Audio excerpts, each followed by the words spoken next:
हमारे जलगांव डिस्ट्रिक्ट में भड़गांव और रावेर पुलिस स्टेशन के अंतर्गत 2 एफआईआर हुई।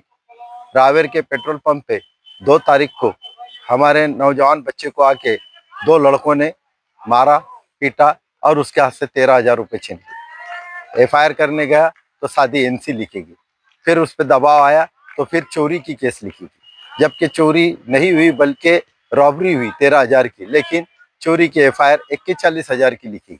इसलिए हम यहाँ पे 6 तारीख को जाके एडिशनल एसपी संदीप गावित साहब को सब सीसीटीवी फुटेज और बताए।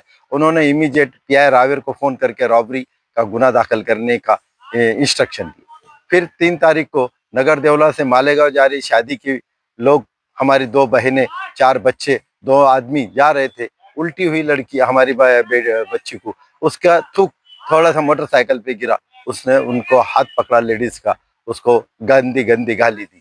इन्होंने माफी साफी मांगी और आगे चले गए। 3-4 किलोमीटर पे कचगांव आने पर फिर उनको रोका गया, फिर उन्हें मारा गया। नुस्ता मारा नहीं गया तो हमारी बहन और हमारी माँ के साथ उनको भी पेट में लाते, छाती पे बुक्के और उनकी सोने का पत्ता 4 ग्राम का वो भी छीन लिया गया। और भड़गांव पुलिस स्टेशन में जाने पर सिर्फ सादी केस लिखी गई, जिससे उनको इमीडिएट रिलीफ मिल गया। हम इसके लिए कल एसपी साहब से जाके मिले। एसपी साहब ने इमीडिएट भड़गांव पुलिस स्टेशन को हमारी लिखित शिकायत पे आदेश दिया कि इसमें ये चीजें होना चाहिए।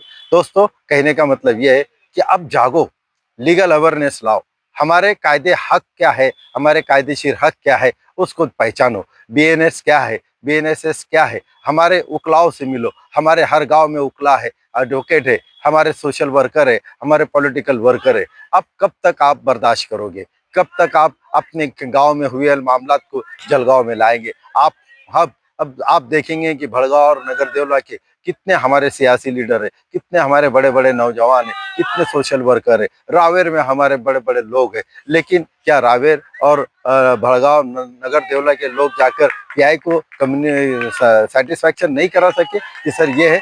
क्यों हमको बार बार एसपी की तरफ आना पड़ता है? क्यों हमको हमारे हुकूक के लिए हमको जलगांव आना पड़ता है? दोस्तों, हर गांव, हर शहर, हर खेड़े गांव का आदमी अब जागरूक होना चाहिए कायदे से। हमको उनसे लड़ना नहीं है, हमको उनसे कायदे से लड़ना है और कायदे के लिए हमको एकजुट होना है। और एकजुट होने के लिए हमको आपसी मतभेद भूलना है। ये उसका, ये इसका, ये उस फिरके का, ये उसका, ये सब भूल के हमको सिर्फ और सिर्फ हमारे भाई की मदद करना है, हमारी बहन की मदद करना है। उठो, अब भी अगर नहीं जागोगे तो वक्त बहुत बुरा है दोस्तों और बुजुर्गों। और आओ हम सब मिलकर हमारे कायदेशीर हक के लिए लड़े, हमारे संविधान के तहत लड़े। शुक्रिया। फारूक शेख, एकता संगठन।